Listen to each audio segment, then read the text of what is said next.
এক্সপেরিমেন্টের নামটা একটু বলেন।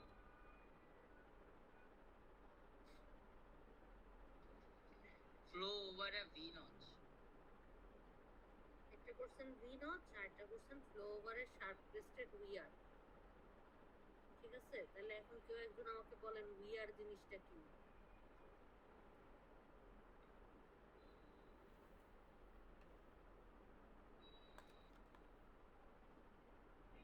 বলতে হবে বলতে হবে।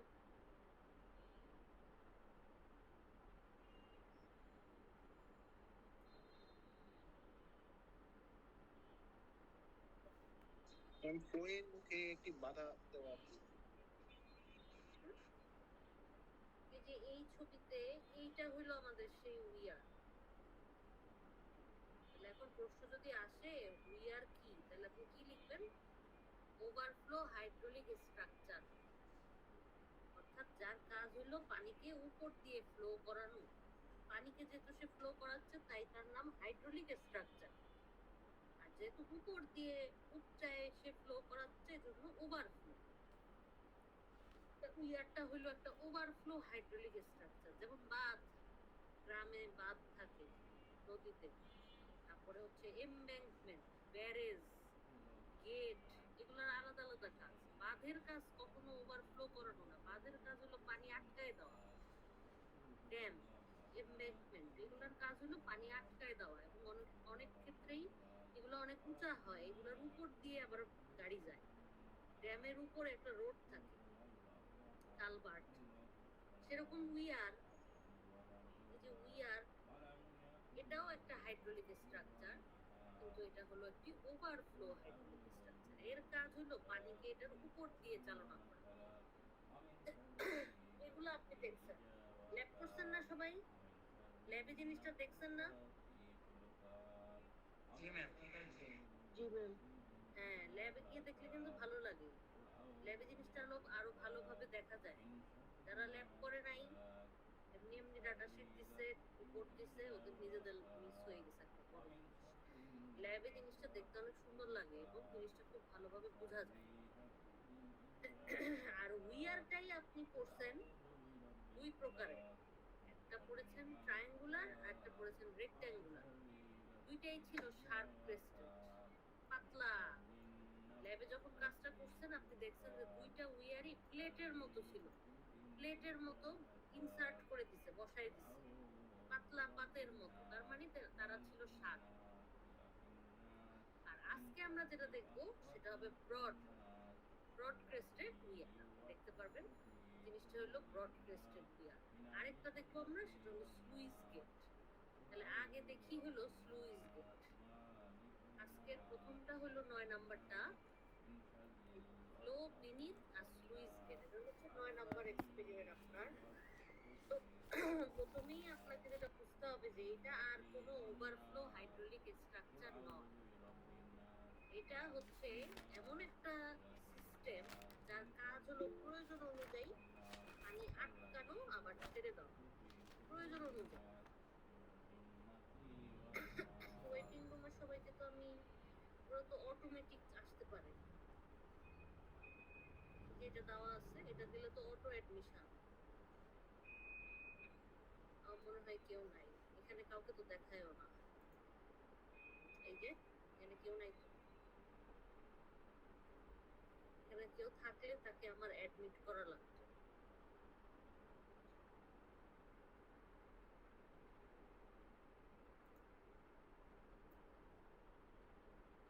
অটো অ্যাডমিশন দেওয়া আছে, এটা সবাই আসতে পারার কথা।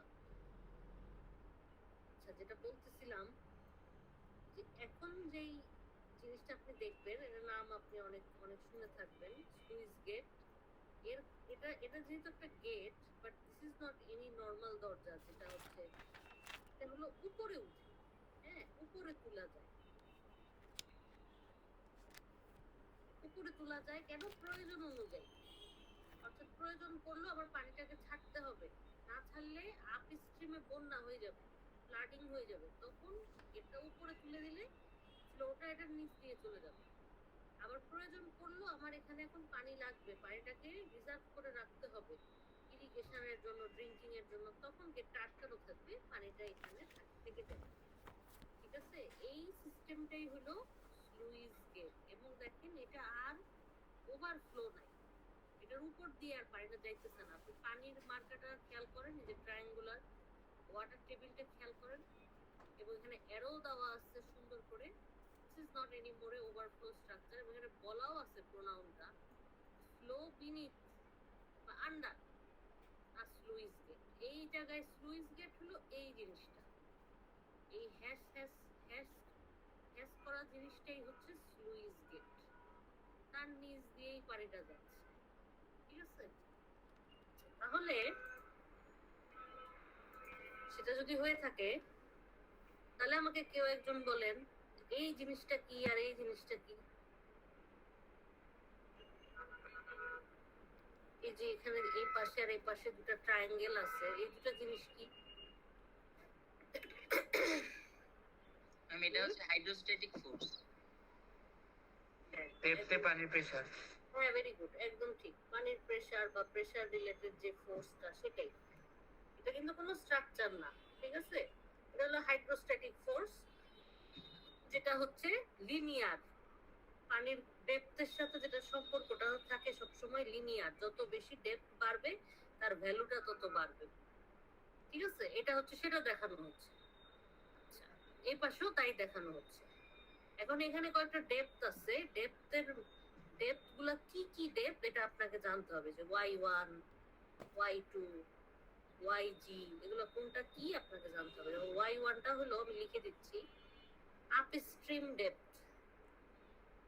অর্থাৎ আপস্ট্রিম বলতে কি বোঝায়? সবসময় কি আপস্ট্রিম মানে উঁচা উঁচা উঁচা জায়গা?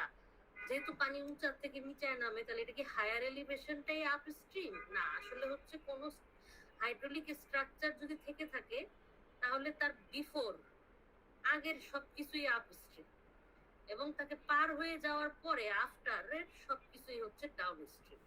এই জন্য y2টা হলো আপনার down stream depth, y1 y2। আরেকটা আছে yg। ygটা হলো গেট ওপেনিং। গেট ওপেনিং, এই স্লুইস গেটটাকে কতটুকু তোলা হলো সেটাই হলো আপনার yg। তাহলে বুঝতে পারতেছেন আপনি যে y1 y2 yg এগুলো হচ্ছে আপনি ল্যাবে মেজার করতে পারবেন খুব সহজেই। কিভাবে আপনি গেটটা তুলে দিবেন, ফ্লো দিবেন, পানি ছাড়বেন, পানিটা এটা আসবে, এসে এটার মধ্যে বাধা খাবে, খেয়ে নিচ দিয়ে চলে যাবে। আপনি আপ স্ট্রিম মাপবেন একটা, যেটা হবে একটা বড় ডেপথ। ডাউন স্ট্রিম মাপবেন, যেটা স্বাভাবিকভাবেই হবে একটা ছোট ডেপথ। আর কতখানি আপনি গেটটা তুললেন, সেই ভ্যালুটা হবে গেট ওপেনিং। এই তিনটা জিনিস আমরা ফার্স্টে মাপবো। এক্সপেরিমেন্ট 9, এই তিনটা জিনিস সবার আগে মাপতে হবে। আচ্ছা, এখন আমাকে একটু দেখে দেখে বলেন তো, yg বড় না y2 বড়? ছবি দেখে বলেন। yg বড় হবে। হ্যাঁ, ছবি yg বড় আসছে না y2 চেয়ে? কিন্তু হওয়ার তো কথা ছিল yg-টা y2-টা সমান। এখানে গেটটা তোলা হয়েছে yg পরিমাণ, তার মানে পানির কাছে জায়গা আছে yg পরিমাণ।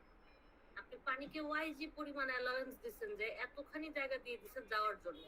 কিন্তু ও কি করলো, এটার নিচ দিয়ে যাওয়ার সময় সে এটার চেয়েও ছোট হয়ে গেল, ডেপথটা আরো কমে গেল। y2 কিন্তু always smaller then yg। y2 is smaller then yg। এই যে এটার কারণটা কি? এটার কারণটা হলো আপনারা যদি পড়ে থাকেন, কেউ কিছু বলবে? হ্যাঁ বলেন। হাইড্রোলিক জাম্পের কারণে। হ্যাঁ, ঠিক আছে, কথাটা ঠিক আছে। হাইড্রোলিক জাম্পের কারণে না, হাইড্রোলিক জাম্পটা হবে এটার ফলাফল। হাইড্রোলিক জাম্পটা এখনো হয়নি, ঠিক আছে? এটার কারণটা হলো আনস্টেবল ফ্লো বা সাবক্রিটিক্যাল, সুপার ক্রিটিক্যাল, এগুলো পড়ছেন না? সেইটা সেরকম। যেমন এখানে শুরুতে আপস্ট্রিমে ফ্লোটা হলো স্টেবল, এবং stable flow is always subcritical. তার ফ্রাউড নাম্বারের ভ্যালুটা 1-এর কম। যখনই সে এরকম একটা বাধা পাবে, এই জিনিসটা কি, তার স্বাভাবিক চলার পথে, তার স্বাভাবিক ফ্লো এর পথে একটা বাধা, তখনই সে এটা পার হওয়ার সময় হয়ে যাবে আনস্টেবল। আনস্টেবল জিনিস সবসময় সুপার ক্রিটিক্যাল। আপনি যদি হাইড্রোলিক জাম চ্যাপ্টারটা পড়ে থাকেন, তাহলে আপনি এরকম একটা জিনিসও এখন পড়তেছেন, ফ্রাউড নাম্বার, বা এটা এটা আসলে তারও আগে পড়ছেন আপনি ওসিএফ এ, critical, sub critical, super critical. সেখানে আপনি দেখছেন যে ফ্রাউড নাম্বার বলে একটা নাম্বার আছে। নাম্বারের ভ্যালুটা 1 হইলে ক্রিটিক্যাল, 1-এর কম হইলে সাব, 1-এর বেশি হইলে সুপার। এইখানে ফ্লোটা হলো আনস্টেবল। আনস্টেবল ফ্লো সবসময় লো ডেপথে হয়, সবসময় সে ছোট ডেপথ অবলম্বন করে যায়, এই জন্য এই ফ্লোটা আনস্টেবল। একজন যে বলল হাইড্রোলিক জাম্প হবে, তার কথাটা ঠিক আছে, হাইড্রোলিক জাম্পটা হবে পরে, এইখান দিয়ে যাওয়ার পরে একটু পরে গিয়ে পানিটা আবার লাফ দিবে, কারণ এটা তো একটা আনস্টেবল সুপার ক্রিটিক্যাল কন্ডিশন। কোনো কিছু কখনোই আনস্টেবল থাকতে চায় না, আপনি নিজেই আনস্টেবল থাকতে চান না, পানি থাকবে কেন? সে যে কোনো কিছু সবসময় স্টেবল থাকতে চায়, এটাই নেচারের নিয়ম। তো পানিটাও কি করবে, একটু পরে সে স্টেবল হইতে যাবে, এবং স্টেবল হইতে হলেই তাকে এরকম হইতে হবে, অর্থাৎ হাই ডেপথ নিতে হবে। হাই ডেপথ নিতে হলে লাফ দিতে হবে, জাম্প করতে হবে। হ্যাঁ, হাইড্রোলিক জাম্প জিনিসটা জাম্প করতেছে, জাম্প করে সে উপরে উঠবে, হাইড্রোলিক জাম্পটা ঘটবে তারপরে। আপনাদের এই ছবিটায় হাইড্রোলিক জাম্পটা দেখানো আছে, আমি দেখাচ্ছি।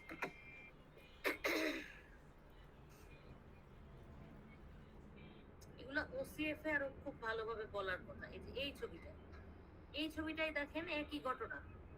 আপ স্ট্রিম, এটা আমি গতদিন হয়তো বা বলি নাই, বলতে ভুলে গেছি। এই যে আপ স্ট্রিম, এই যে ডাউন স্ট্রিম। আপ স্ট্রিমটা একটা বড় ডেপথ, মানে ওর ন্যাচারাল যেই ডেপথ, সেই ডেপথ নিয়ে এসে আসতেছে, এটা স্টেবল। পার হওয়ার পরে সে তার ডেপথটা কমে গেল, এটা আনস্টেবল। কিন্তু সে আনস্টেবল থাকবে না, তাকে স্টেবল হইতে হবে। সেজন্য সে কি করবে, এখানে একটা লাফ দিবে। এই যে লাফ দিল, এইটাই তার হাইড্রোলিক জাম্প। হাইড্রোলিক জাম্প দেওয়ার পরে সে আবার হয়ে যাবে স্টেবল। সে খুব অল্প সময়ের জন্যই আনস্টেবল থাকে। এবং এখানে আনস্টেবিলিটিটা কেন ঘটলো, এই জিনিসটার জন্য। এই জিনিসটা তার চলার পথে বাধা। ঠিক আছে, সেম এখানেও তাই, এখানেও তাই। এই জিনিসটাই স্লুইস গেটটার কারণে এখানে ঘটনাটা এরকম ঘটলো। আচ্ছা, তাহলে যেটা বলতেছিলাম যে y2টা হচ্ছে yg এর চেয়ে ছোট। ঠিক আছে, তাহলে সে এখানে জায়গা পাইছিল yg পরিমাণ, কিন্তু সে ডেপথ নিল y2 পরিমাণ। এখানে একটা ঘটনা ঘটলো, ঘটনাটা হলো ফ্লো কন্ট্রাকশন। ফ্লো কন্ট্রাকশন, এখানে ফ্লোটা কন্ট্রাক্ট করে গেল, ফ্লোটা চিকন হয়ে গেল। সে যতটুকু জায়গা পেয়েছিল পুরাটা জায়গা সে খরচ করে নাই, পুরাটা জায়গা সে নেয় নাই, সে তার চেয়েও কম ডেপথ ধরে গেছে। এই জন্য এখানে একটা ফ্লো কন্ট্রাকশন আছে। এখন আমাকে বলেন, আপনি এর আগে আর কোথায় এরকম ঘটনা দেখছেন, ফ্লো কন্ট্রাকশন?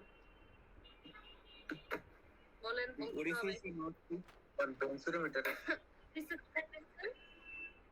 হ্যাঁ,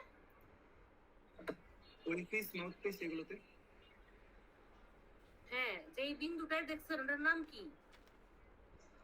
vena contractor. Very good, very good, very good understanding, like vena contractor.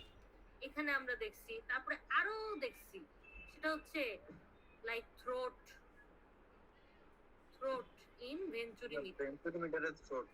হ্যাঁ, এই তো vena contracta in orifice mouthpiece, আর থ্রোট ইন ভেঞ্চুরিমিটার। এই যে এই জিনিসগুলো ছিল, এই সবগুলাতেই কিন্তু এরিয়াটা চিকন হয়ে গেছিল, ফ্লোটাকে সংকুচিত করছে।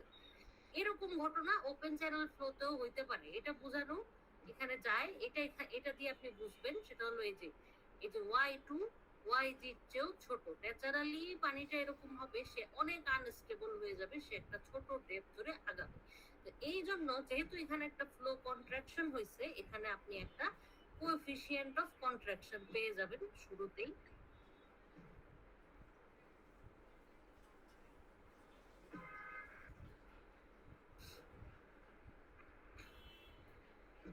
যেটা হবে হচ্ছে y2 বাই yj, যেহেতু y2 টা ছোট আর সবসময় কোএফিসিয়েন্ট গুলো হয় একই রকম, y2 বাই yj, এখানে আপনি একটা এরকম একটা কোএফিসিয়েন্ট আপনি পাবেন, coefficient of contraction y2 by yj। এখন আমার উদ্দেশ্য হলো ফ্লো মাপা।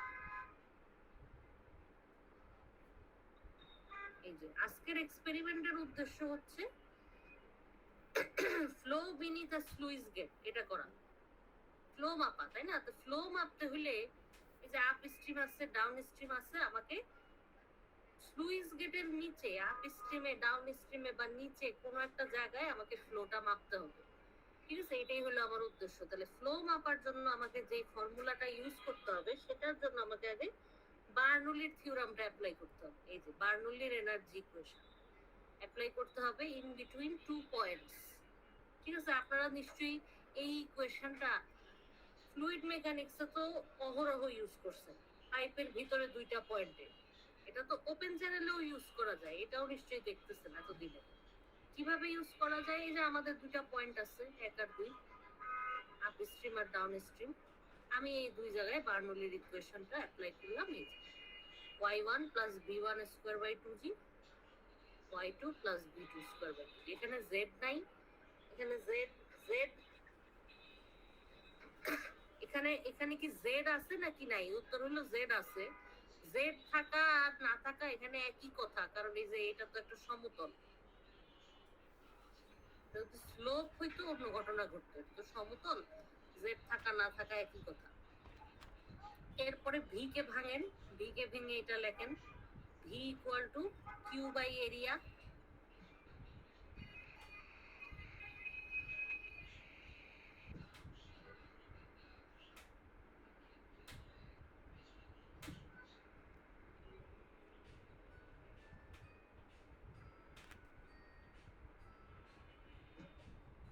in upstream and downstream।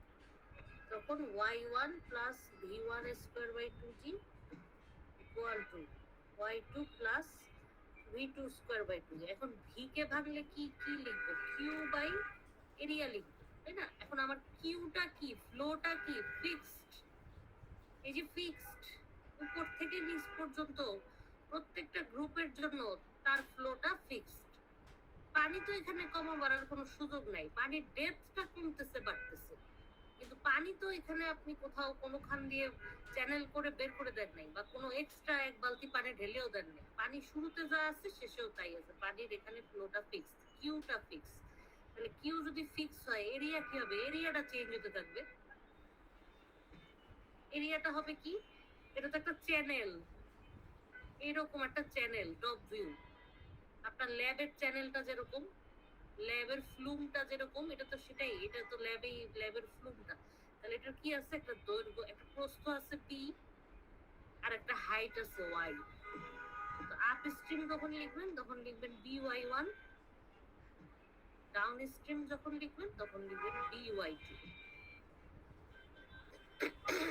এই v1 আর v2 কে ভেঙে লিখলাম কেন? আমার তো উদ্দেশ্য এরে বের করা। এই যে এটাই হলো আমার মেইন ডিটারমিনেন্ট, এটাকেই তো আমি বের করতে চাই, কিউটা কি। এই জন্য আমি v1 আর v2 কে কিউ দিয়ে রিপ্লেস করে দিলাম, ঠিক আছে? প্রশ্ন থাকলে জিজ্ঞাসা করবেন। এই যে দেখেন, এই যে কিউ দিয়ে রিপ্লেস করে দিলাম। দেখেন কিউ কিন্তু q1 q2 না, কিউ কিন্তু একটাই কিউ, ফ্লো কিন্তু ফিক্সড। আপনি যে ফ্লোটা যে মাপেন, আপনি ফ্লো মিটার দিয়ে যে মাপেন, ডিসচার্জ ফ্রম ডিসপ্লে যে লেখেন, সেখানে কি আপনি 2 জায়গায় 2 রকম মান লেখেন? উপরে একরকম, পার হয়ে যাওয়ার পরে আরেক রকম না, কিন্তু পুরাটা দিয়ে চলে আসার পরেই কিন্তু আপনি একটা ভ্যালু পান, সেটাই কিন্তু আপনি লেখেন, ওটাই কিন্তু আপনার ফ্লো। এইরকম বেসিক কিছু জিনিস মাথায় থাকতে হবে, যে আমি কিন্তু একটা ফ্লোই পাই, ফ্লো আমার ফিক্সড। এরপরে কিউটাকে বামে রাখলো, বাকি সবাইকে ডানে নিয়ে গেল, এরকম একটা ইকুয়েশন আসলো। এগুলা কোনোটাই আমরা ইউজ করব না, আমরা কোনটা ইউজ করব সেটা বলতেছি। এই যে কিউটাকে বামে রাখলো, বাকিদেরকে ডানে নিয়ে গেল। এরপরে বলা হয়েছে এখানে যে the small reduction in flow velocity due to the viscous resistance between section 1 and 2 may be allowed। বলছে এখানে একটা স্মল ভেলোসিটি রিডাকশন হতে পারে 1 আর 2 এর মধ্যে, সেজন্য এখানে একটা coefficient of velocity CB introduce করা হলো। এই যে সিবি ইন্ট্রোডিউস করা হলো। যখনই এখানে কোনো কোএফিসিয়েন্ট ইন্ট্রোডিউস করা হবে ডান পক্ষে, তখনই এই কিউটা হয়ে যাবে কিউ অ্যাকচুয়াল। আমার এই কথাগুলো আজব লাগতে পারে, কিন্তু আসলে এগুলো মানে আপনাদের জানা কথা। এই যে Q A by Q T equal to CD. যখনই আপনি কিউ কে বামে রাখেন আর কোনো কোএফিসিয়েন্ট দিয়ে ডানে আরেকটা কিউ কে গুণ দেন, তখন আসলে ডানের কিউটা হলো থিওরিটিক্যাল, বামের কিউটা হলো অ্যাকচুয়াল। কোএফিসিয়েন্ট দিয়ে গুণ দেওয়া মানেই এটা এ আর নো মোর থিওরিটিক্যাল, এ হয়ে গেছে অ্যাকচুয়াল। এখানে যতগুলা কিউ আছে সবাই হচ্ছে অ্যাকচুয়াল। এই যে প্রথমে সিভি একটা কোএফিসিয়েন্ট আসলো, এরপরে হচ্ছে এটা যেটা আমি শুরুতেই বললাম সিসি কোএফিসিয়েন্ট অফ কন্ট্রাকশন। এই যে সিসি আরেকটা কোএফিসিয়েন্ট আসলো। সিসির সংজ্ঞাটা কি? y2 বাই yg, এটা কিন্তু আমি শুরুতেই বলছি। এই যে y2 বাই yg সিসি, এই দুটো কোএফিসিয়েন্ট এখানে অ্যাটাচ করা হলো। এরপরে পুরো জিনিসটা তো রয়ে গেছে। এরপরে দেখেন ঠাস করে 8 এর থেকে 9 হয়ে গেছে সিডি। বাকি কিছু জিনিস ফিক্সড আছে। তাহলে এখন আমরা এই ফর্মুলাটা বুঝি। 9 নাম্বার ফর্মুলাটা ভিভিআই। এই যে এটা এখানে দেওয়া হয় নাই, আচ্ছা আমি দিয়ে দিচ্ছি।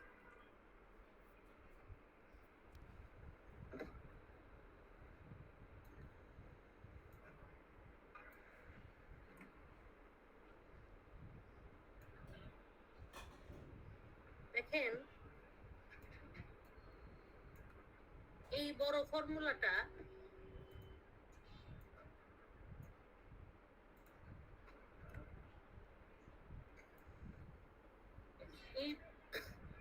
এই বড় ফর্মুলাটা মধ্যে অনেকে আছে, সিসি আছে, সিবি আছে, অনেক কিছু আছে। পরের লাইনেই ঠাস করে এটাকে লিখে ফেলছে সিডি। তাহলে তার মানে কি এখান থেকে কারো কিছু কিছু জিনিসের নাম দিছে সিডি, তাই না? তাহলে সেটা কটটু, সেটা হলো একটু CD equal to CC into CB by আর কোন জিনিসটা, এই যে নিচের জিনিসটা, এই শুরুর এতটুক আর নিচের এতটুক, এর নাম দিছে হলো সিডি। নিচের জিনিসটা হবে রুট। এই ফর্মুলায় ভুল আছে, বইয়ের ফর্মুলাটায় ভুল আছে, এখানে কিন্তু নিচে রুট হবে CC YG by Y one plus one.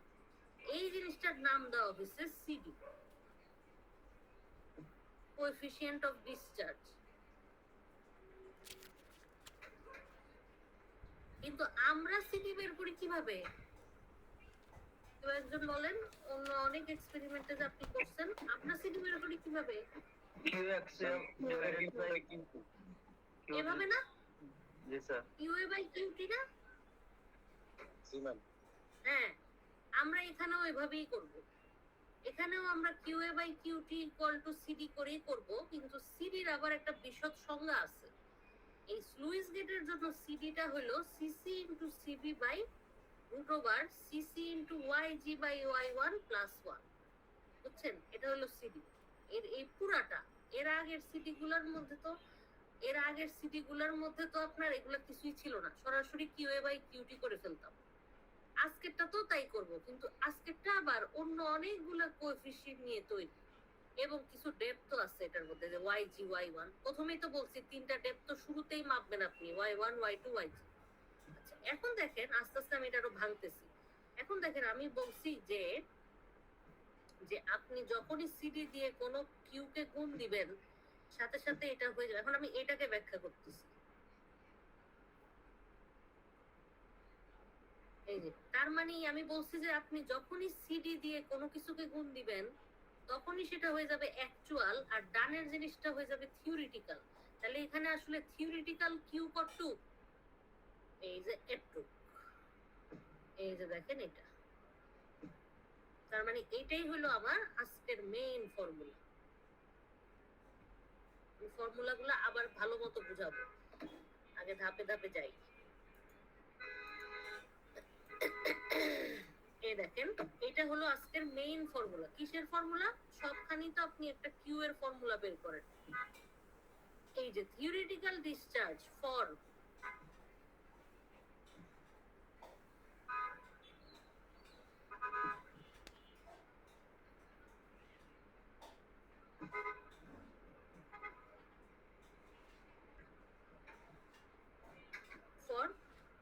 Sluice gate QT equal to এই ফর্মুলাটা। তাহলে এই ফর্মুলাটা আমি লিখি, তারপর আমি ভেঙে বলতেছি। এইটা হলো ফর্মুলা, ঠিক আছে? তাহলে এখন বলেন কিউ ইকুয়াল টু আসলে কি? এরিয়া গুণন ভেলোসিটি, তাই না? তাহলে এখন এইখানের মধ্যে কোথায় এরিয়া আছে দেখেন তো, একটুকু জায়গার মধ্যে, একটুকু লেখার মধ্যে এরিয়া কোথায় আছে দেখেন, দেখে বলেন। ম্যাম বিওয়াইজি। এটা কি বলছে? রোল কত? Very good. কোন সেকশন আপনি? ম্যাম এ সেকশন 45। আচ্ছা, খুব ভালো, খুব ভালো, ভেরি গুড।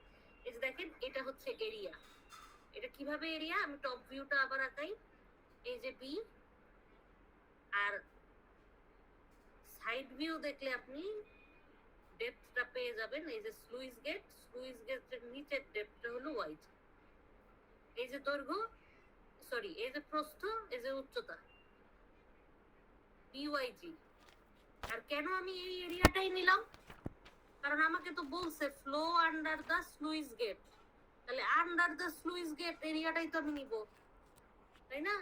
পুরা জিনিসটার বিটা তো ফিক্সড, ল্যাবের চ্যানেলটার দৈর্ঘ্যটা, সরি, প্রস্থটা কিন্তু ফিক্সড, উইথটা, বারবার দৈর্ঘ্য বলতেছি, ল্যাবের চ্যানেলটার উইথটা কিন্তু ফিক্সড, একটা চিকন একটা চ্যানেল, উইথটা ফিক্সড।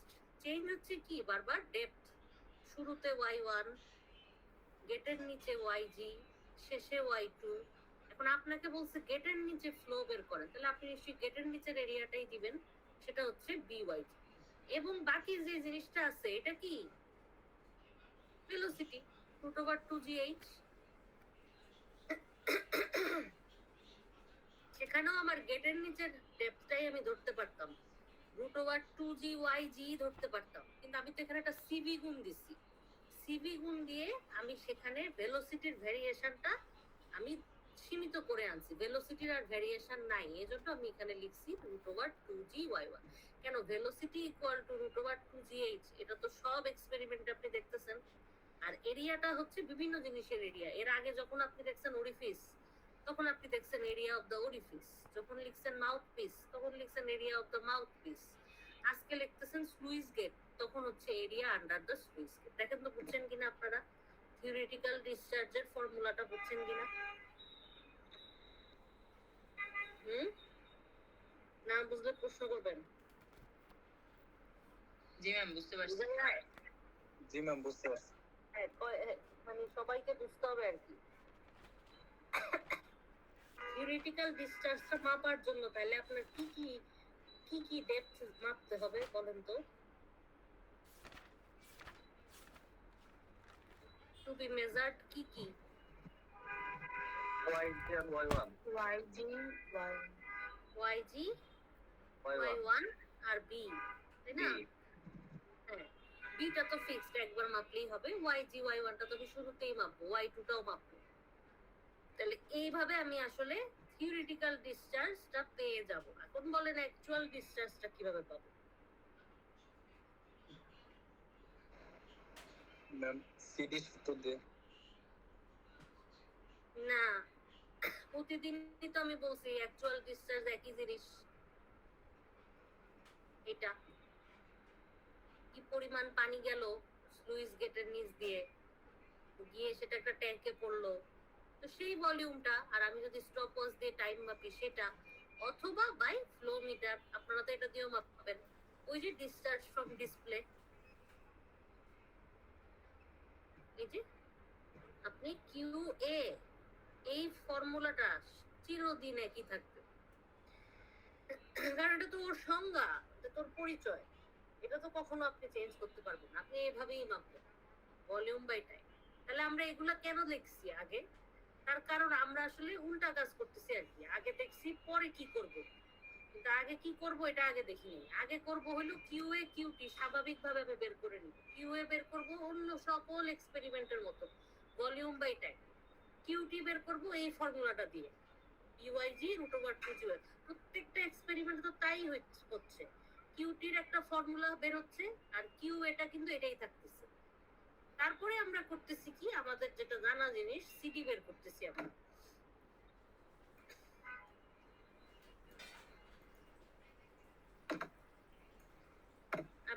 আমি এখানে লিখে দিচ্ছি স্টেপ।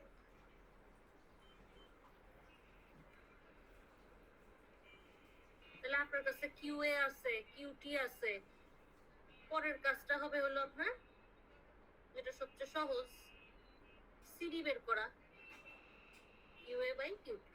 এটাই তো ওর জন্মগত ফর্মুলা, ওর সংজ্ঞা, ওর পরিচয়। এটাই আপনি বের করবেন। তাহলে আমরা এইটা কেন শিখলাম, এই বাজে জিনিসটা কেন শিখলাম? তার কারণ বাকিদেরকে তো বের করতে হবে, সিসিসিবি ওদেরকে তো বের করতে হবে। স্টেপ 4 হলো আপনি আরেকটা কোএফিসিয়েন্ট শিখছেন, সিসি y2 বাই yg। এটাও আপনি বের করে ফেলবেন। কিভাবে? এই যে এইগুলো তো আমি আগেই মাপছি, y1 y2 yg। শুরুতেই আমি তিনটা জিনিস মাপবো। এই তিনটা জিনিসই আসলে আমি মাপবো, আর বি তো আছে। পানির ডেপথ আমি এই তিনটাই মাপবো। মেপে আমি এই পর্যন্ত আসবো। সিডি বের করলাম, সিসি বের করলাম। স্টেপ 5 হলো সিভি বের করা। সিভি বের করার সময় আমার লাগবে কাকে? এই বড় জিনিসটাকে লাগবে। এই দেখেন এখানে আপনি সিডি জানেন, সিসি জানেন, yg বাই y1 জানেন, +1 জানেন না শুধু কি সিভি। অর্থাৎ ফর্মুলাটা সিডির হইলেও এটা দিয়ে বের হবে হচ্ছে সিবি। তাহলে আমি এটা লিখে ফেলি। তাহলে সিবি কে বামে রাখেন, বামে রেখে যা হয় কি হয় সেটা লিখতে হবে।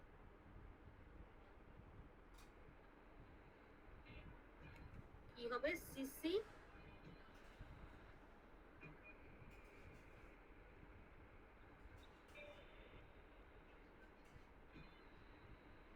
সরি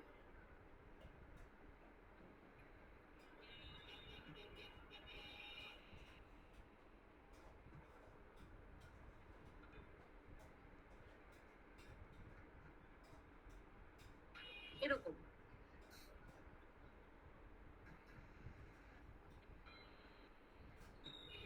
এই যে এখান থেকে আসলে বের হবে ও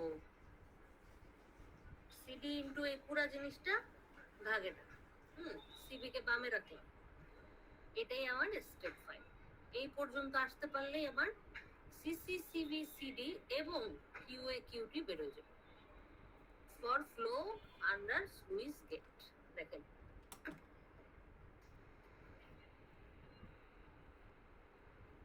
পরীক্ষায় আপনাকে ব্যাক ক্যালকুলেশন করতে দিতেই পারে, কুইজে আপনাকে বলতেই পারে যে সিসি সিডির ফর্মুলা আছে, এই দুটো দেওয়া আছে, আপনি সিডি বের করেন।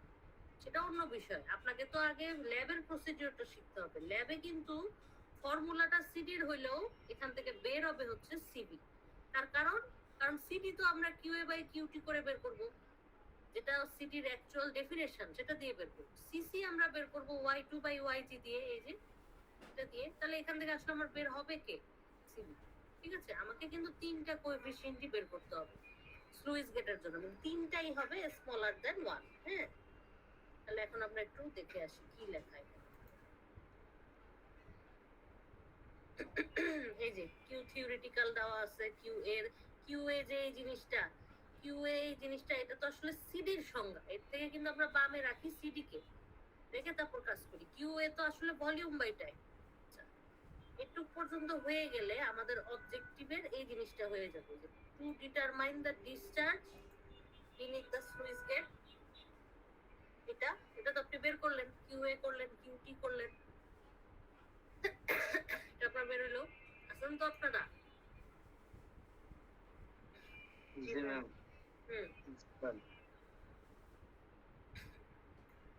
এই যে এটা আপনার বের হয়ে গেল, আর এটাও বের হয়ে গেল, to determine CB CC CD. ঠিক আছে, এই দুটা পয়েন্ট আপনার হয়ে গেল। এখন আসছে টু প্লট। কিন্তু গ্রাফ আঁকানোর আগে আরো দুইটা জিনিস জানতে হবে, তাইলে স্লুইস গেট কমপ্লিট। সেটা হচ্ছে যে এইখানে দেখেন এই ছবিতে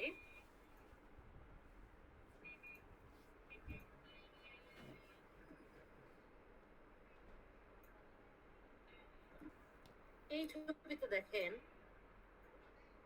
এখানে কিছু ফোর্স দেখানো হচ্ছে, যার মধ্যে বামে ডানে যেটা সেটা আপনারা বলতে পারছেন খুবই ভালো, হাইড্রোস্ট্যাটিক ফোর্স। তাই না? হাইড্রোস্ট্যাটিক ফোর্সটা কি? পানির ডেপথের জন্য যেই ফোর্স, যেটা হচ্ছে কি আপনার ডেপথের সাথে সাথে বাড়ে, এজন্যই এই জিনিসটা এরকম লিনিয়ার। ইনক্রিজিং কোন দিকে? নিচের দিকে, যেদিকে ডেপথ বেশি সেখানে ফোর্সও বেশি, প্রেসারও বেশি। সেটাই হলো হাইড্রোস্ট্যাটিক ফোর্স। সেটা শুরুতেও আছে, শেষেও আছে। এখানে একটু ফর্মুলায় ভুল আছে, এটা হবে হাফ। এখানে ম্যানুয়ালে দেওয়া দুই না, দুই পাশেই হবে half rho g y1 square, half rho জি y2 স্কয়ার। এটা এরকম কেন হইলো? আচ্ছা, এটা যদিও আমার এখানে বলার কথা না, এটা ফ্লুইড মেকানিক্স এর অঙ্ক, তারপরেও আমি বলে দিচ্ছি যে এটা হচ্ছে হাইড্রোস্ট্যাটিক ফোর্স।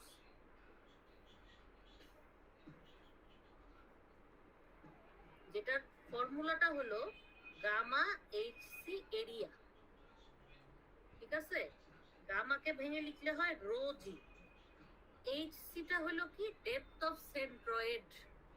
তাহলে এটা একটা রেক্ট্যাঙ্গুলার চ্যানেল, একটা রেক্ট্যাঙ্গুলারের সেন্ট্রয়েড থাকে মাঝখানে, তাহলে y1/2। আর এরিয়াটা কি? এরিয়া দৈর্ঘ্য গুণন প্রস্থ, b × y1। এতটুকু হচ্ছে এইচসি আর এতটুকু হচ্ছে এরিয়া। তাহলে আপনি এটাকে লেখেন half rho g y1 square, b এর value 1 for unit with.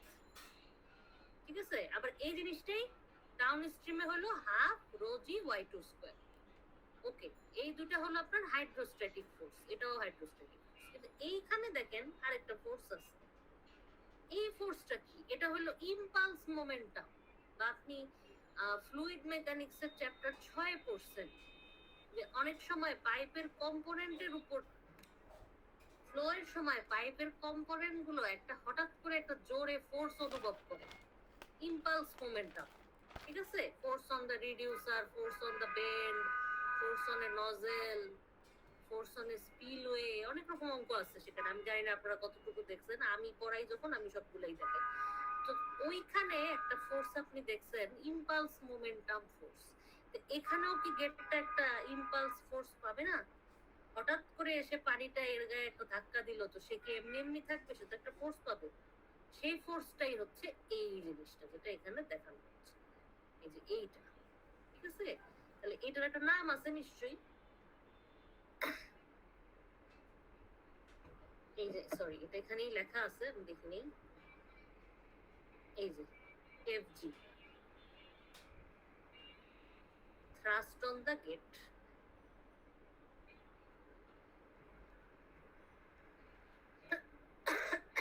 thrust on the gate due to the flow। Flow এর কারণে গেটের উপর যে থ্রাস্টটা আসবে, হঠাৎ করে সে যে বাড়িটা খাবে, সেটাই কি? এফজি। এবং সেই এফজির ভ্যালুটা হচ্ছে এটা। এখন আপনি বলতে পারেন এটা কেন এরকম হলো, এটা কেন এরকম হলো, এটা দেখানো এই কোর্সের অংশই না। এটা 361 এর চ্যাপ্টার 1 দেখানো হয়। চ্যাপ্টার 1 কিনা ভুলে গেছি, ইউনিফর্ম ফ্লো মেবি, সেখানেই দেখানো হয়। এটা একটা অঙ্ক হিসেবেই আছে। হাফ রো জি, উপরে y1 - y2 whole to the power cube, নিচে y1 + y। এখানে y1 হলো আপ স্ট্রিম, y2 হলো ডাউন স্ট্রিম। শেষ। আপনি কিন্তু এখনো পর্যন্ত শুরুতে যা মাপছেন y1 y2 yg, ওই তিনটা দিয়েই কিন্তু চলতেছে। এছাড়া নতুন আর কোনো কিছুই কিন্তু মাপা হয়নি। বিটা তো ফিক্সড। ঠিক আছে? এভাবেই কিন্তু এটা হচ্ছে। তাহলে এটা হলো thrust on the gate due to the flow. এখন বলছে যে আপনি চিন্তা করেন, এই জিনিসটা কিন্তু হাইড্রোস্ট্যাটিক না। এই জিনিসটা হাইড্রোস্ট্যাটিক না আমি কিভাবে বুঝলাম? কারণ যে কোনো জিনিস হাইড্রোস্ট্যাটিক হলে তার চেহারাটা হবে ত্রিভুজ, কিন্তু এটা চেহারাটা তো ত্রিভুজ না। এটার চেহারাটা তো যেরকম সেরকম, অর্থাৎ টু দি পাওয়ার কিউব, আবার নিচে আরেকটা সেরকম। কিন্তু আমি যদি ধরি এটার চেহারাটা ত্রিভুজ, আমি যদি ধরি এই ফোর্সটা আসলে হাইড্রোস্ট্যাটিক ফোর্স, এরকম যদি ধরি, তাহলে নিশ্চয়ই আমি এটা একটা ফর্মুলা লিখতে পারবো। তাহলে সেই ফর্মুলাটা আমি কত লিখব? আমি যদি ধরি যে এই গেটের উপর যে থ্রাস্টটা আসছে সেটা একটা হাইড্রোস্ট্যাটিক ফোর্স, তাহলে সেটা আমি কত লিখবো? আমার এটা তো গামা এইচসি এরিয়া, এটা তো ফিক্সডই থাকবে। হ্যাঁ, সেটা কত হইতে পারে কেউ একজন বলেন? Rho G, gamma equal to rho G, এইচসিটা কত হবে? ডেপথ অফ দ্য সেন্ট্রয়েড, তাই না? আমি চাচ্ছি গেটের উপর ফোর্স বের করতে, ফোর্সটাকে ধরবো আমি হাইড্রোস্ট্যাটিক। তাহলে আমি এইচসিটা কত লিখবো? কোনো কিছুর অর্ধেক লিখবো। সেই অর্ধেকটা কত? কিসের অর্ধেক? এতটুকু অংশ কতটুকু বলুন তো?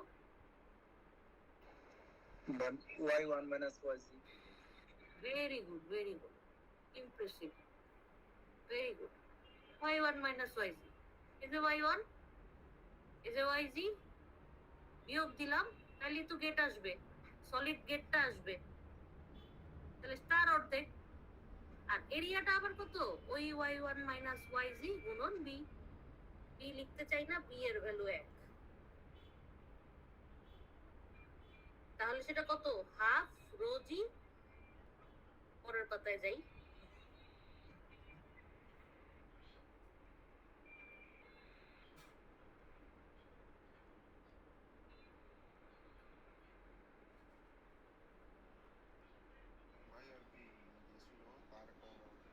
দেখেন এটাই, এই যে এটা half rho g y1 minus yz whole square. তাহলে এটা আমি কি লিখলাম? এটা লিখলাম আমি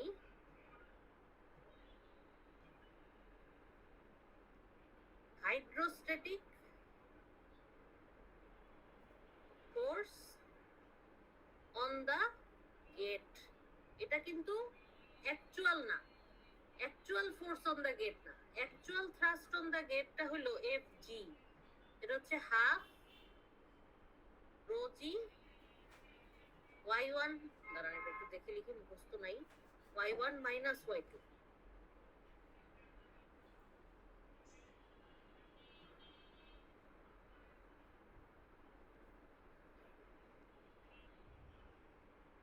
এই যে, ঠিক আছে?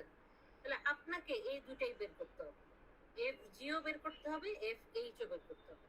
কিছুই না, আপনি তো এগুলো আগেই বের করছেন, y1 y2 yz আগেই বের করছেন। এই ফর্মুলার মধ্যে বসায় এই দুটো জিনিস আপনাকে বের করতে হবে। বের করে আপনাকে বলতে হবে, আপনি নিজেই দেখে বলেন তো, এফ জি বড় না এফ এইচ বড়? ছবিটা দেখে বলেন, এফ জি বড় না এফ এইচ বড়?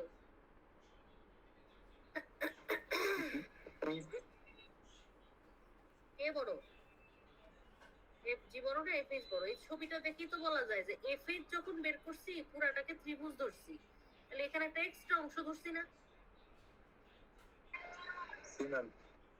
হ্যাঁ, তাহলে কে বড়? এফ এইচ বড়। হ্যাঁ, আর এফ জি যখন বের করছি তখন কিন্তু আমি ওকে ত্রিভুজ ধরি নাই, এ কিন্তু এখান থেকে কার্ভ হয়ে গেছে।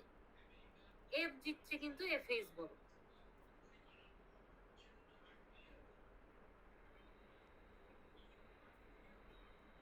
ঠিক আছে? তা আমি যদি হিসাব করি, আমি যদি এফ এইচ ধরে হিসাব করি যে আমার এই গেটটার উপর থ্রাস্ট আসতে পারে এফ এইচ পরিমাণ, যে এফ এইচটা হচ্ছে বড়, তাহলে কি আমি সেফ থাকবো না রিস্কে থাকবো? সেফ, কারণ আমি তো একটা বড় ভ্যালুকে ধরলাম। আসতে তো পারে তার চেয়ে ছোট, আসল ভ্যালুটা তো তার চেয়ে ছোট, তাই না? আসতে পারে 200, কিন্তু আমি অ্যাজিউম করে নিছি আসতে পারে 500। কেন? কারণ যে এফ এইচ ধরছি, তাহলে আমি সেটা ধরে ডিজাইন করতে পারি, তাহলে তো আমার গেটটা ফেল করার এখানে আর কোনো সুযোগ নাই। কেউ যদি এফ এইচ ধরে গেট ডিজাইন করে কোনো সমস্যা নেই, আপনাকে এফ জি বাই এফ এইচটাও এখানে বের করতে হবে। এতগুলা কথা বলার এটাই হলো মূল কথা, যে লাস্ট অফ অল সে বের করবে, স্টুডেন্ট বের করবে F G by F H equal to 1। ভ্যালুটা হবে অবশ্যই 1 এর ছোট। কেন? কারণ এই যে এফ এইচ তো বড়। ঠিক আছে? এফ এইচ এর চেহারাটা হচ্ছে ট্রায়াঙ্গুলার, ও কিন্তু ট্রায়াঙ্গুলার না, ওর মধ্যে কিন্তু একটা কার্ভ পোরশন আছে। এই যে এই গেটটার উপর এরকম করে এরকম হয়ে গেছে, দিস ইজ এফ জি। কিন্তু এই গেটটার উপর এরকমটা হলো FH। এটি আসি এখন এখানে কি বলছে, এই যে FG FH এ পর্যন্ত বের করতে হবে। FG বাই FH টা আমার কাজে লাগবে, FG বাই FH টা আমাকে বের করতে হবে। ঠিক আছে, তাহলে তার আগে আমি ডাটা শিটটা দেখি। এই যে ডাটা শিট, তাহলে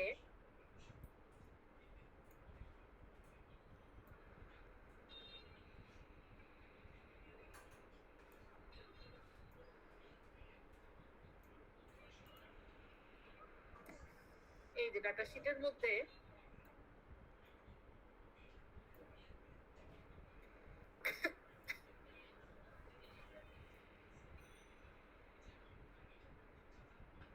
ডাটা শিটের মধ্যে আমি মার্ক করে দিচ্ছি।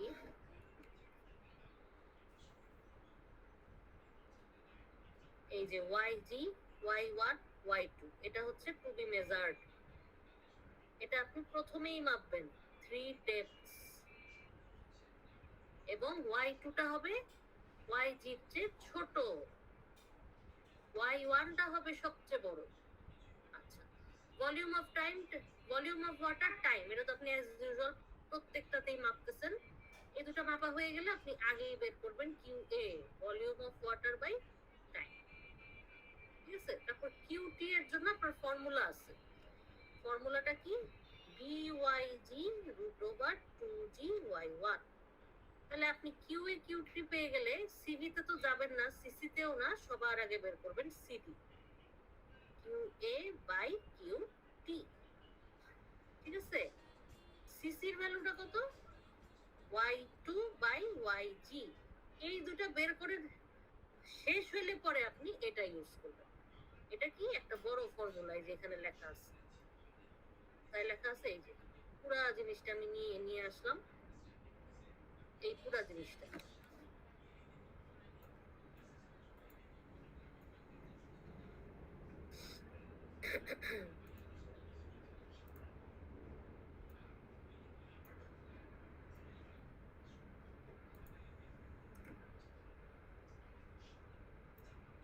আমার এই লেখার মধ্যে ভুল থাকার কথা না, তাও আপনারা একটু দেখেন। ঠিক আছে, আচ্ছা, এরপর আবার দুটো জিনিস আছে, একটা হচ্ছে এইটা, একটা হচ্ছে এইটা। এইটা যে বের করবেন FG বাই FH, তার আগে আপনি এখানে জায়গা রাখবেন, এটারে আপনি লিখবেন FG, তার পাশে আরেকটা লাইন টেনে আপনি লিখবেন FH, তারপরে আপনি লিখবেন FG বাই FH, এবং এই ভ্যালুটা অবশ্যই হবে 1 এর কম। ঠিক আছে, আচ্ছা, এবার আপনি এই জিনিসটাও বের করে রাখবেন, YG বাই Y1। কোনো সমস্যা নাই, এগুলো তো আপনি শুরুতেই বের করছেন, বারবার এক কথা বলছেন। এই YG বের করছি, Y1 বের করছি, এই ভ্যালুটাও আমি বের করে রাখবো, এটা আমার কাজে লাগবে। ঠিক আছে, সামনে আমার কাজে লাগবে। এখন আমার আছে 3টা প্লট।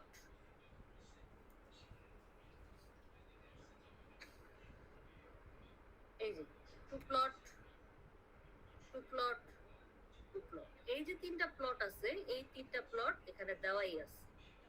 আপনার ডাটা শিটের ডাটা পয়েন্ট দিয়ে গ্রাফ আঁকাতে হবে। এবারের গ্রাফে, আজকের গ্রাফে কোনো ওই এক্সপোনেন্ট ওগুলা বের করা করি নাই, আপনাকে সিম্পল এই 3টা গ্রাফ আঁকাইতে হবে। এর মধ্যে প্রথম গ্রাফটা হলো CCCD versus YG by Y1। সিডির চেহারাটা হবে স্যাড ফেস, সিসির চেহারাটা হবে হ্যাপি ফেস।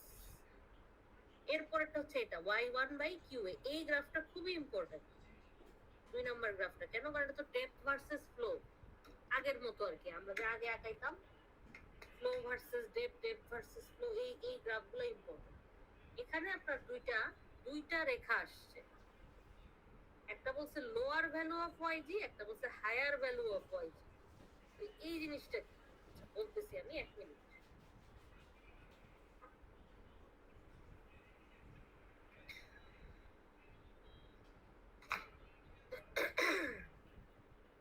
এটা হলো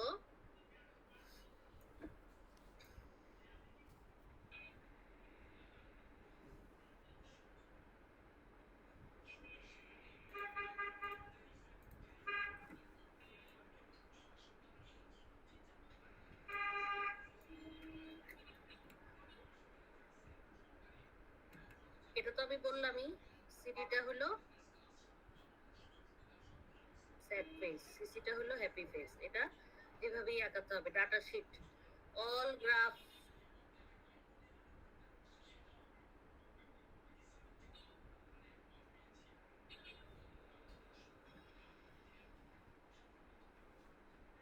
ডাটা শিট থেকে পয়েন্ট নিয়ে সবগুলো গ্রাফ আঁকাতে হবে। এখানে দেখেন বলছে lower value of YG, higher value of YG. প্রথমে আসবে লোয়ার ভ্যালু অফ ওয়াইজি, প্রথমে গেটটাকে অল্প তুলবে, মনে করেন 1 সেন্টিমিটার তুলবে। এইভাবে কাজ করবে দুইটা গ্রুপ। তারপরে গেটটাকে একটু বেশি তুলবে, মনে করেন 3 সেন্টিমিটার, মানে এর চেয়ে বেশি তুলবে, বেশি বলতে খুব বেশি না। এভাবে কাজ করবে দুইটা গ্রুপ। দুইটা ভ্যারিয়েশনের জন্য এক্সপেরিমেন্টটা করা হবে, ঠিক আছে? ওয়াইজি এর দুইটা ভ্যারিয়েশন থাকবে। এই যে ডাটা শিট আছে না, এখানে তো অনেকগুলো আছে। আপনারা মনে করেন 4টা গ্রুপ করলেন, আমাদের তো এত গ্রুপ নেই, এত ডাটা পয়েন্টও নেই, আমরা তো এই পর্যন্ত লিখবো। তার মধ্যে এখানে হবে 1 1, এখানে হবে 3 3 সেন্টিমিটার, বা মনে করেন 1 1 2 2, একটু বেশি করলো আর কি, উদাহরণ দিলাম। এই দুইটা জিনিসের জন্য দুই রকমের গ্রাফ আসবে। আপনি লিখবেন গ্রাফের মধ্যে, আপনি লিখবেন ওয়াইজি এর ছোট ভ্যালুটা যত ধরছে তত, মনে করেন ওয়াইজি এর ছোট ভ্যালুটা ওয়াইজি ইকুয়াল টু 1 সেন্টিমিটার, ওয়াইজি এর বড় ভ্যালুটা ওয়াইজি ইকুয়াল টু 5 সেন্টিমিটার ধরলাম। আপনি এটাই লিখবেন। আপনি লোয়ার ভ্যালু হায়ার ভ্যালু লিখবেন না, আপনি লিখবেন আপনার ভ্যালুটা কত, কত আপনার 1 না 5 সেটা লিখবেন। দুটা দিয়ে গ্রাফ আঁকাইতে হবে। হ্যাঁ, এই গ্রাফ দুটা খুবই খুবই, আরেকটা গ্রাফ আছে সেটাও খুবই ইম্পর্টেন্ট। এই যে এটা FG by FH versus YG by Y1, এটাও আমি এখানে তুলে দিলাম। এই এর একটা সুবিধা কি, এক্সপেরিমেন্টের গ্রাফের শেপগুলো কি হবে বলা আছে। এটা একটা সুবিধা না, গ্রাফের শেপগুলো কেমন হবে বলাই তো আছে, ভুল করার চান্স কিন্তু কম, ঠিক আছে? এই যে তিনটা গ্রাফ এখানে আঁকাতে হবে। কোনো লগারিদমিক কোনো পেপার নাই, যে plain plain plain, all plain graph paper. Plain graph পেপারে তিনটা গ্রাফ আঁকাতে হবে, তাইলেই শেষ হয়ে যাবে। হ্যাঁ, এই যে দেখেন এখানে শেষ, to determine discharge, to determine coefficients, তারপরে তিনটা গ্রাফ করলেই আপনার স্লুইস গেটের এক্সপেরিমেন্টটা শেষ। আছে, আমরা এখন তাড়াতাড়ি পরেরটা দেখে ফেলি। পরেরটা খুবই ছোট, ভাগ্য ভালো পরেরটা ছোট, নাহলে তো অনেক সময় লাগবে। আচ্ছা, পরেরটা হলো, আচ্ছা আগে বলেন আগেরটায় কোনো প্রশ্ন আছে কিনা?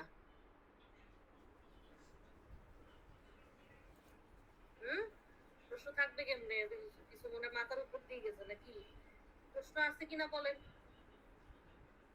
খুব জটিল লাগতে পারে, এত জটিল না। ম্যাম এটাও সবগুলা গ্রাফ বেস্ট ফিট হবে না? হ্যাঁ, বেস্ট ফিটই হবে।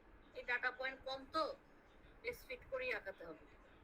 পয়েন্ট বাই পয়েন্ট আঁকালে এত স্মুথ শেপ আসবে না, এত সুন্দর এরকম একদম একদম যে এরকম কার্ভ চাচ্ছেন এটা আসতে পারে, এগুলা এত ভালো আসবে না। তো আপনার বেস্ট ফিট করে আঁকাতে হবে।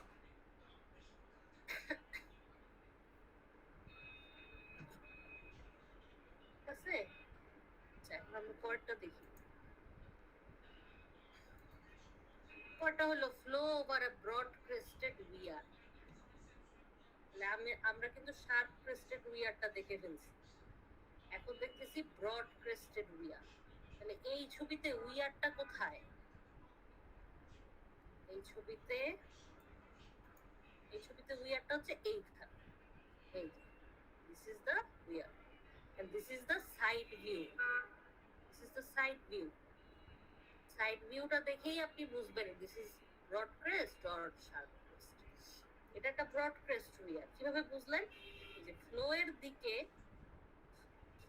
দিকে এর একটা বেশ কনসিডারেবল ডাইমেনশন আছে। এটা এখন আর 2 মিলিমিটার 3 মিলিমিটার এত ছোট এত শার্প না, পাতলা পাতের মতো সে না, এখন এটা একটা ব্লক। ঠিক আছে, আগে আপনাকে এটা বুঝতে হবে। এরপরে এর কাজও কি, ওভার, এই যে ওভারফ্লো হাইড্রোলিক স্ট্রাকচার, পানিকে এটার উপর দিয়ে চালনা করে দাও। ইনফ্লো হাইড্রেটের উপর দিয়ে গেল আউটফ্লো, আবার ট্যাঙ্কে এসে জমা হইলো, আবার পাম্প দিয়ে সেটার উপরে তোলা হইলো, আবার এরকম ঘুরতেই থাকবে। আমাদের ল্যাবে তো এভাবেই করবো, একই পানি ঘুরাই ঘুরাই কাজ করতে হবে।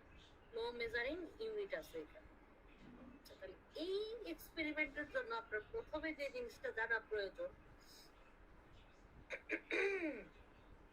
সেটা হলো, এখানে বলে দিছে, a broad crested weir is an overflow hydraulic structure with a truly level and horizontal crest above which the deviation from hydrostatic pressure distribution because of centripetal acceleration may be neglected. অনেকগুলো ইংরেজি কথা বলছে যে broad crested wear হলো এমন একটা hydraulic structure যেটার উপরে পানিটা থাকবে ট্রুলি লেভেল এবং হরিজন্টাল, পানিটা খুব স্থির থাকবে এটার উপরে, এবং এটার উপরে প্রেসার ডিস্ট্রিবিউশনটা হবে হাইড্রোস্ট্যাটিক প্রেসার ডিস্ট্রিবিউশন থেকে সে যদি ডেভিয়েট হয়ে যায় সেই ভ্যালুটা নেগলেক্ট করা যেতে পারে, অর্থাৎ ডেভিয়েশনটা খুবই কম, প্রেসারটা হাইড্রোস্ট্যাটিক হবে। In other words the stream lines are straight and parallel. এটা ইম্পর্টেন্ট একটা কথা, এসব জায়গা থেকে ফিল ইন দ্য ব্ল্যাঙ্কস আসবে। স্ট্রিম লাইনটা কেমন থাকবে? স্ট্রিম লাইন বা পানির প্রবাহটা হবে স্ট্রেইট এবং প্যারালাল, ঠিক আছে? এবং এই সব ঘটনা ঘটানোর জন্য এইখানে একটা লিমিট আছে। এই লিমিটটার থেকে আপনার প্রশ্ন আসবে, আপনি শিওর থাকেন। এই লিমিটটা আমি লিখে দিচ্ছি। লিমিটটা হলো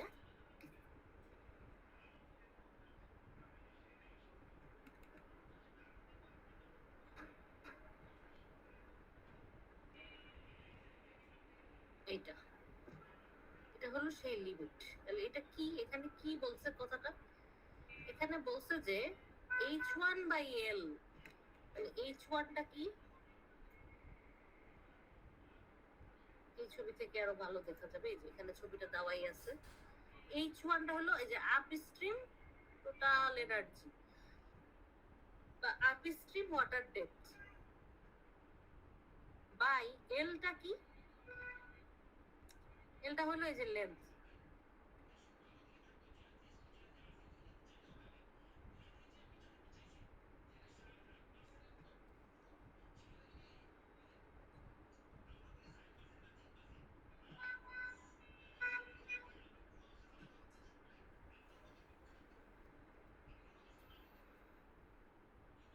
ফ্লো এর ডিরেকশনের দিকে লেন্থ, অন্যদিকে না, কিন্তু অন্যদিকে কিন্তু জিনিসটা দৈর্ঘ্য না, প্রস্থ বি।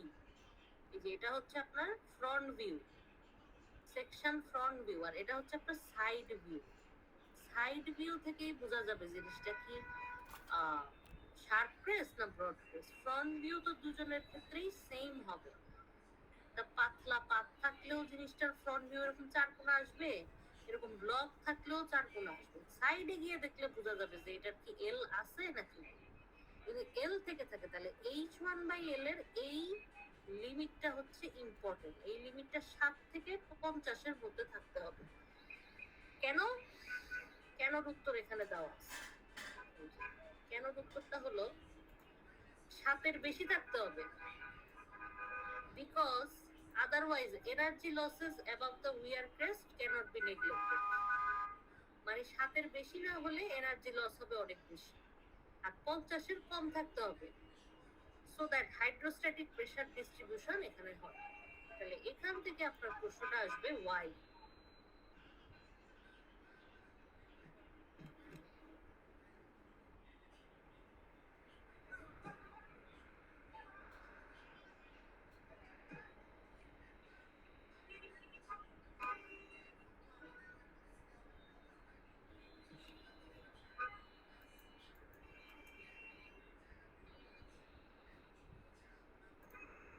সরে না কেন?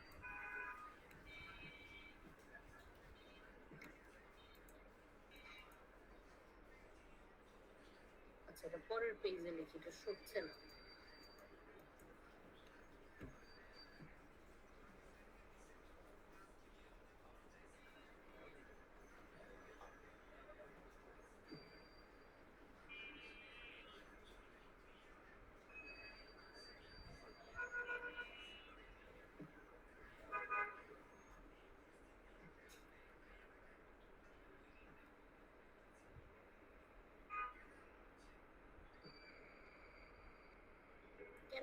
কারণ h1 by l value greater than 0.07 রাখতে হবে, otherwise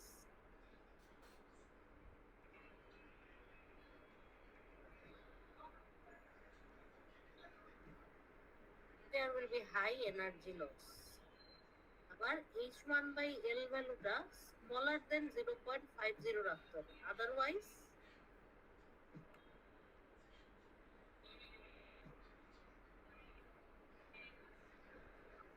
pressure distribution will not be hydrostatic. কিন্তু আমাকে প্রেসার ডিস্ট্রিবিউশনটা হাইড্রোস্ট্যাটিক রাখতে হবে।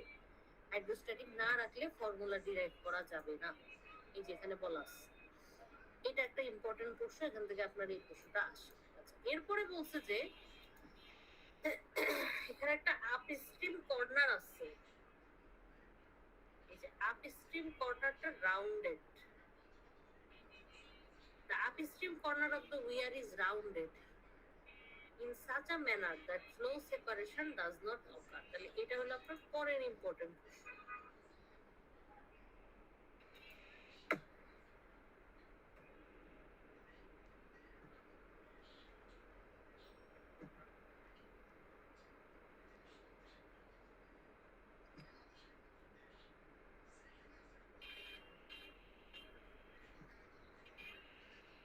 কেন আপস্ট্রিম কর্নারটা রাউন্ডেড রাখা হয়, এই যে এইরকম রাখা হয় কেন, এই যে এই জিনিসটা কেন এটা এরকম রাখা হইলো না, কেন এটাকে এরকম রাখা হইলো? তার কারণ টু অ্যাভয়েড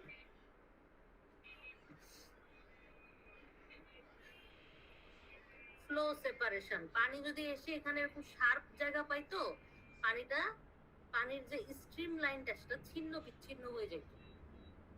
সেটা আর আমি যেরকম রাখতে চাচ্ছি প্যারালাল এবং স্ট্রেইট স্ট্রিম লাইন রাখতে চাচ্ছি, সেটা থাকতো না। সেটা থাকতে হইলে এটাকে এরকম রাউন্ডেড রাখতে হবে। তো যে জিনিসটা রাউন্ডেড তার একটা রেডিয়াস আছে, আর আছে, তার আর ভ্যালুটা কত এখানে বলা আছে। আর ভ্যালুটা হচ্ছে 0.11 ম্যাক্স, 0.11 h1। কিন্তু 0.11 রাখাটা মানে ইন্ডাস্ট্রিয়ালি একটু 11%, তো এটাকে রাউন্ড ফিগার করে দিচ্ছে। মিনিমাম বলছে 11%, ইকোনমিক ডিজাইনের জন্য বলছে 20%। এখান থেকে প্রশ্ন আসে এগুলো কত হইতে পারে সেই। আর মিনিমাম হলো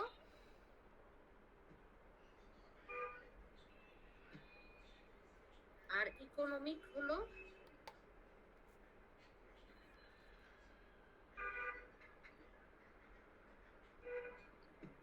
20%। এতটুকু আপনার জানা দরকার, এতটুকু জানতে হবে,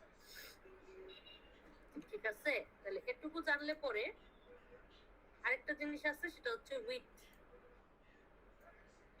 এই যে উইথের ভ্যালুটা হতে হবে h1 এর 1.45 এর একটু বেশি, b গ্রেটার দেন 1.45 h1। এই যে এখানে দেওয়া আছে, এই ভ্যালুগুলো থেকে প্রশ্ন আসে। অনেক সময় h1 এর ভ্যালুটা দিয়ে দেয়, h1 এর ভ্যালুটা দিয়ে দেয়, বলে যে এই উইয়ারটা ডিজাইন করেন, ঠিক আছে? এই উইয়ারটাকে ডিজাইন করতে বলে, তখন আপনাকে কি করতে হবে? আপনাকে আর এর ভ্যালুটা বের করতে হবে, বি এর ভ্যালুটা বের করতে হবে, এল এর ভ্যালুটা এমন ভাবে বের করতে হবে যাতে সে এই রেঞ্জের ভিতরে থাকে। এটাই ডিজাইন, ঠিক আছে? এরকম প্রশ্ন অনেক সময় আসে। এখন আমি আবার এই ছবিটায় চলে যাচ্ছি, আর বেশি বাকি নেই, আর একটু ধৈর্য রাখেন, হয়ে যাবে।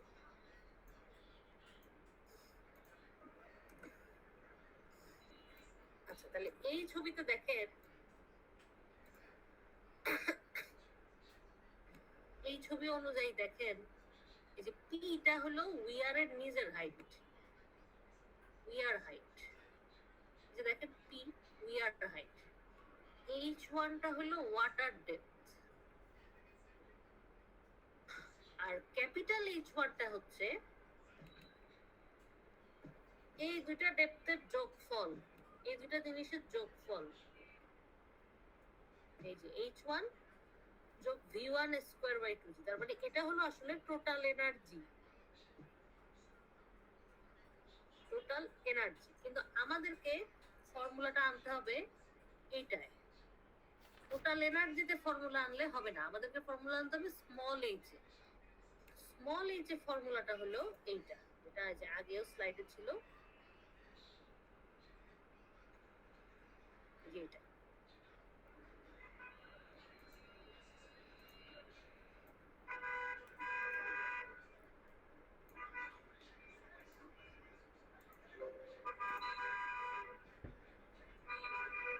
এইটা সরি ভুল বলছি,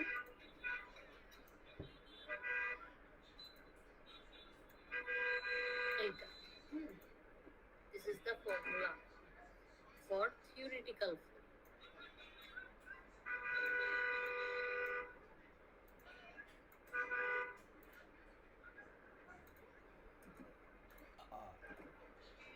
এই তাহলে এই ফর্মুলাতে কি আছে?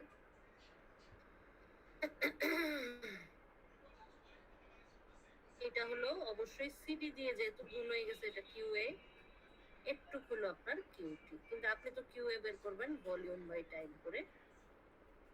আর কিউটিটা হলো আপনার 2/3 whole to the power 1.5 root over G B h1 to the power 1।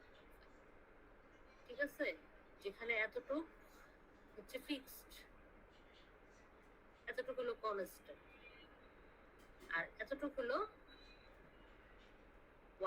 Water depth above the weir. ঠিক আছে, এই ছবি অনুযায়ী দেখেন, এই ছবিতে আবার ওই ঘটনাটা দেখাচ্ছে যে শুরুতে সে আনস্টেবল হাই ডেপথ পার হয়ে যাওয়ার, শুরুতে সে স্টেবল হাই ডেপথ পার হয়ে যাওয়ার পরে সে আনস্টেবল লো ডেপথ। শুরুতে হচ্ছে তার সাবক্রিটিক্যাল ভ্যালুটা, ফ্রাউড নাম্বারের ভ্যালুটা 1 এর কম, পার হয়ে যাওয়ার পর সে সুপার ক্রিটিক্যাল, ফ্রাউড নাম্বারের ভ্যালুটা 1 এর বেশি, তাহলে বরাবর মাঝখানে উপরে ধরা যায় ভ্যালুটা হলো ক্রিটিক্যাল বা ফ্রাউড নাম্বারের ভ্যালুটা 1। এখানে এটাই দেখানো হয়েছে। আপনি যদি উইয়ারের উপরে, বরাবর উইয়ারের উপরে পানির হাইটটা নেন, আপনি আসলে ক্রিটিক্যাল ডেপথটা নিচ্ছেন, ক্রিটিক্যাল ডেপথ। এখন একটা রেক্ট্যাঙ্গুলার চ্যানেলের জন্য ক্রিটিক্যাল ডেপথের সাথে টোটাল এনার্জির সম্পর্কটা কি কেউ কি জানেন? বলতে পারবে অনেকেই।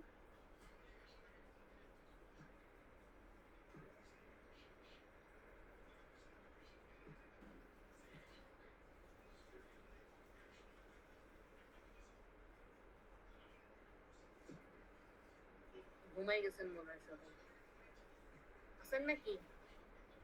না ম্যাম, বুঝতেছি। হ্যাঁ, না ম্যাম ঘুমাই গেছি, আছেন? আচ্ছা, ভেরি গুড। এটাই বলতেছিলাম যে রেক্ট্যাঙ্গুলার চ্যানেলের জন্য টোটাল এনার্জি আর ক্রিটিক্যাল ডেপথের মধ্যে একটা সম্পর্ক আছে। এই সম্পর্কটা ওরা এখানে কাজে লাগাইছে।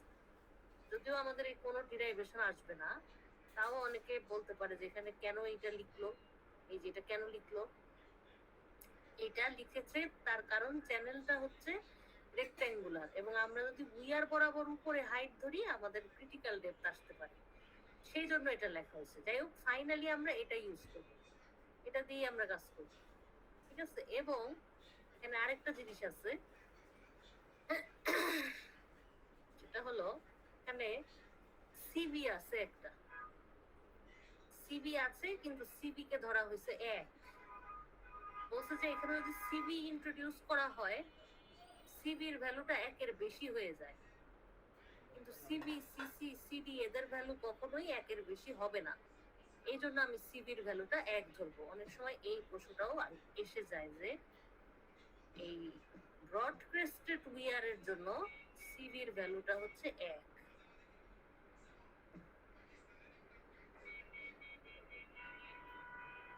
For broad crested weir. ঠিক আছে, এটাও আপনি দেখলেন। আর আর হচ্ছে, আচ্ছা এখানে একটা জিনিস আছে, সেটা হলো ফ্রাউড নাম্বার। এই যে বলছে যে ফ্রাউড নাম্বারের ভ্যালুটা, the limitation on H1 by P arises from difficulties experienced when the Froude number in the approach channel exceeds 0.45 বলছে যে এই যে দেখেন আমি যে বললাম এখানে ফ্রাউড নাম্বারের ভ্যালুটা 1 এর কম, এখানে ফ্রাউড নাম্বারের ভ্যালুটা 1 এর বেশি, তাহলে মাঝখানে নিশ্চয়ই কোথাও 1, তাই না? বলছে যে আপনি ডেপথটা এমন জায়গাতেই মাপবেন, বেশি মানে বেশি দূরেও না বেশি কাছেও না, এমন জায়গায় মাপতে হবে যেখানে ফ্রাউড নাম্বারের ভ্যালুটা 0.45 এর কম। ফ্রাউড নাম্বারের এই পয়েন্টটা ভালো করে শিখবেন। বলছে যে ফ্রাউড নাম্বারের ভ্যালুটা যদি 0.45 এর চেয়ে বেশি হয়ে যায় তাহলে এখানে ওয়াটার ডেপথ মাপতে ডিফিকাল্টিজ হয়। 0.45 এর চেয়ে কম এমন জায়গায় আমার জিনিসটা মাপতে হবে। এছাড়া আর এখান থেকে ইম্পর্টেন্ট কিছু নাই। আমি ডাটা শিটটা দেখি আগে। ডাটা শিটটা দেখেন, ক্যালকুলেশনটা কিন্তু ছোট।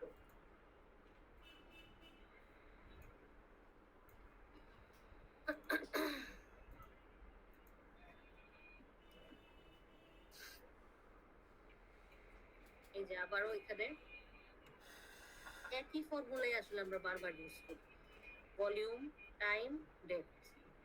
ও এখানে তো দেওয়াই আছে, আরো সহজ। কিউএ হলো ভলিউম বাই টাইম, কিউটি হলো এই যে বড় ফর্মুলাটা 2/3 whole to the power 1.5 P root G h1 to the power 1.5।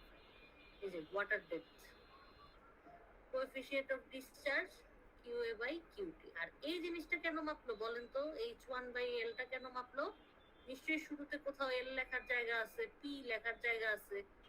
P হলো উইয়ার হাইট, এল হলো উইয়ার লেন্থ।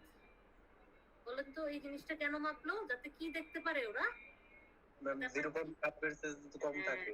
Very good. 0.07 থেকে 0.50 ভিতরে আছে কিনা এটা আপনি ডিসকাশনে লিখবেন। আপনি এটা ডিসকাশনে লিখবেন যে হ্যাঁ আমার h1 বাই l এর ভ্যালুটা 0.07 থেকে 0.5 এর ভিতরে আছে। যদি না থাকতো তাহলে আমার এই সমস্যাগুলো হতো। কি কি সমস্যা হতো এটা লেখা আছে, ঠিক আছে? একটু আপনার করতে হবে। এরপরে গ্রাফ আছে, আমরা দেখি। To find CD for the wear, to observe, ওসে অবজার্ভ করেন যখন সে রেঞ্জের বাইরে চলে যায়। দেখেন এই যে এটা কিন্তু 7-এরও ছোট, 50-এর বড়, তার মানে এটা আপনার রেঞ্জের বাইরে। আমরা এটা অবজার্ভ করবো না, অযথাই এটা ডিস্টার্ব করে লাভ নেই। যেরকম চাইছে সেরকমই করবো। বলছে যে অনেক অল্প পানি দেন, অনেক অল্প পানি দেন মানে 0.07 এর চেয়ে অনেক কম, আবার অনেক বেশি পানি দেন, করে অবজার্ভ করেন কি হয় অবস্থাটা। এখানে খুবই আনস্টেবল সিচুয়েশন হয়ে যাবে, এটার দরকার নেই। এরপরে বলছে প্লট প্লট প্লট। কি plot? QA versus H in plain, QA versus H in log log, exponent CD, এবং এই দুটো গ্রাফ। এখানের জন্য এই দুটো গ্রাফ ইম্পর্টেন্ট। এগুলো হবে বেস্ট ফিট। আর এই যে এই গ্রাফ থেকে আপনি আবার আগের মতো সিডি আর এইচ এর পাওয়ার বের করবেন। আজকের জন্য আপনার এই পাওয়ারটা হবে এই যে দেখেন কত, 1.5 এর কাছাকাছি। লিখে দিই গ্রাফটা, এই গ্রাফ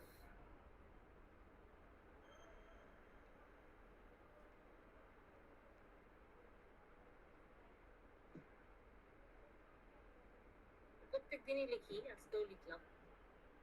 এটার থেকে যে আপনি ভ্যালুটা পাবেন, স্লোপটা থেকে যে এন এর ভ্যালুটা পাবেন, এটা আজকে হবে 1.5 এর কাছাকাছি, এবং সিডির ভ্যালুটা হবে সি বাই কে। যেখান থেকে যে লগ সি থেকে সি আসবে, আর কেটা হলো যে 2/3। এটা কিন্তু সবার জন্য ফিক্সড, এটা হচ্ছে সেই কে। তারপরে আপনি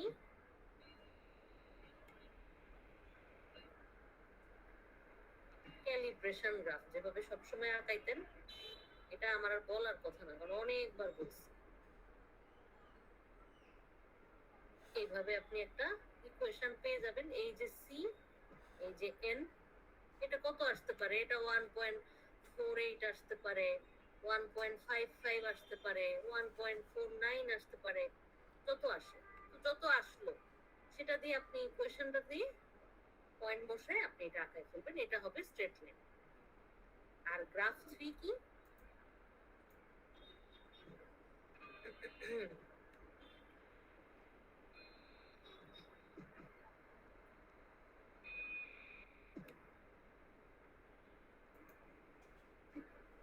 H1 H by L versus CD on plane graph, H versus CD on plane graph.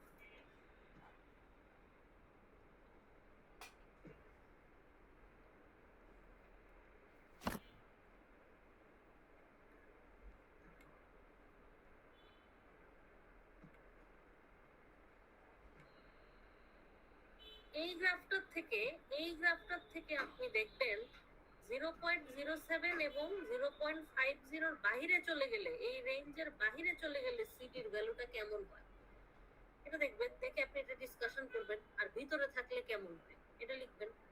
আর এটা থেকে তো আপনি সরাসরি এইচ ভার্সেস সিডি, একটা ডেপথের সাথে সিডির সম্পর্ক পাবেন। একটা ম্যাক্সিমাম সিডির জন্য কত এইচ লাগে আপনি সেটা বের করলেন, ফর ম্যাক্সিমাম সিডি কতটুকু এইচ লাগে আপনার সেটা বের করলেন। এগুলো সবই হবে বেস্ট ফিট, ঠিক আছে? তাহলে আপনার 9-10 শেষ হয়ে যাবে, 10 শেষ হয়ে যাবে। এখন এটা জরুরি কথা বলতেছি, আচ্ছা এটুকু করলে শেষ। হ্যাঁ, যেই কথাটা বলতে চাচ্ছিলাম সেটা হলো আপনাদের প্রজেক্টটা কবে, প্রজেক্ট প্রেজেন্টেশনটা কবে? 26 থেকে 29 এপ্রিল। 26 থেকে 30 এই উইকটা, তাই না? জি ম্যাম। আপনাদের কি ডাটা টাটা নেওয়ার কি আপডেট, কি কয়জন কি করছেন বলেন তো? A1 এর কি অবস্থা? ম্যাম A1 এর শেষ আজকে প্রজেক্ট করা। A2 প্রজেক্টের কাজ শেষ। প্রজেক্টের কাজ শেষ? জি আপনারা ম্যাম। কি কাজটা আমরা প্রজেক্ট রোমান? জি ম্যাম। আচ্ছা, এরপরে বলেন B1 আনাসদের কি অবস্থা? ম্যাম কালকে আমরা কাজটা করব, ভাইকে বলা আছে। ও ওনার থেকে টাইম নিছেন? হ্যাঁ ওকে। ঠিক আছে, এবার C1 বলেন। C1 এর কেউই নেই। ম্যাম আমরা হচ্ছে মঙ্গলবার আমাদের ক্লাস টাইমে আমরা হচ্ছে স্লট নিয়ে রাখছি, আমরা ওই দিনে প্রজেক্টের কাজ করব। হ্যাঁ, আমরা আপনাদের মঙ্গলবার কবে না? Class time. মঙ্গলবার সকাল 8টায়। জি ম্যাম। ওনার থেকে টাইম নিছেন কবে?